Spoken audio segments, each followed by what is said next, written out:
Kaya naman ngayon pinipresenta namin ang lugar na kinalalagyan ng planetang Earth bilang ebidensya.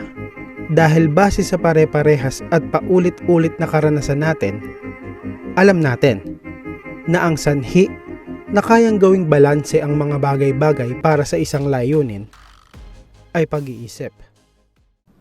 Maraming mga bagay sa kalawakan ang tila ba sadya ang pagkakalagay para lamang magkaroon ng mga buhay na nilalang. Isa na sa mga yan ang kinalalagyan ng planetang Earth. Halimbawa, ang distansya natin mula sa araw. Kung 10% na mas malapit, siguradong magiging masyadong mainit dito at ang pagkakaroon ng mga buhay na nilalang ay magiging imposible.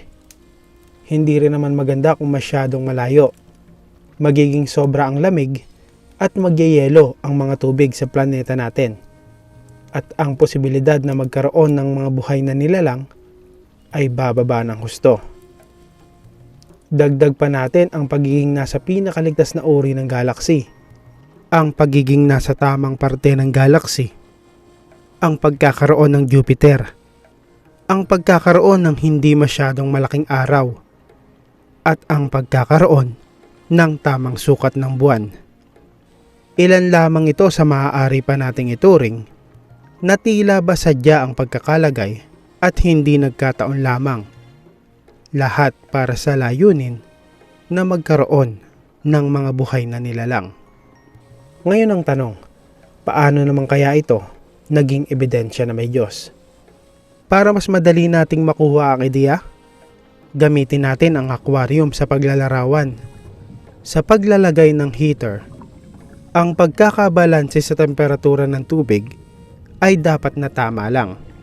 Dahil kung hindi, maaari itong magresulta sa pagkamatay ng mga isda.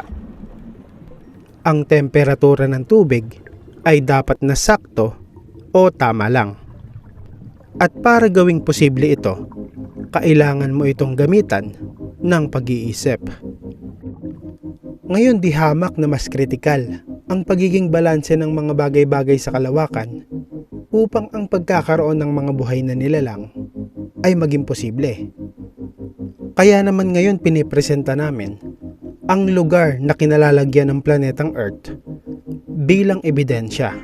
Dahil base sa pare-parehas at paulit-ulit na karanasan natin, alam natin na ang sanhi na kayang gawing balanse ang mga bagay-bagay para sa isang layunin ay pag-iisip.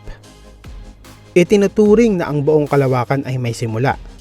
Kung ito ay may sanhi, ang pagiging sakto o tama lang ng lugar na kinalalagyan ng planeta natin para sa pagkakaroon ng mga buhay na nilalang ay isa lamang sa mga ebidensya na ginagamit namin para suportahan ang pahayag na ang sanhi sa pagkakaroon ng buong kalawakan ay may kakayahang mag-isip at alam kung ano man ang ginagawa niya.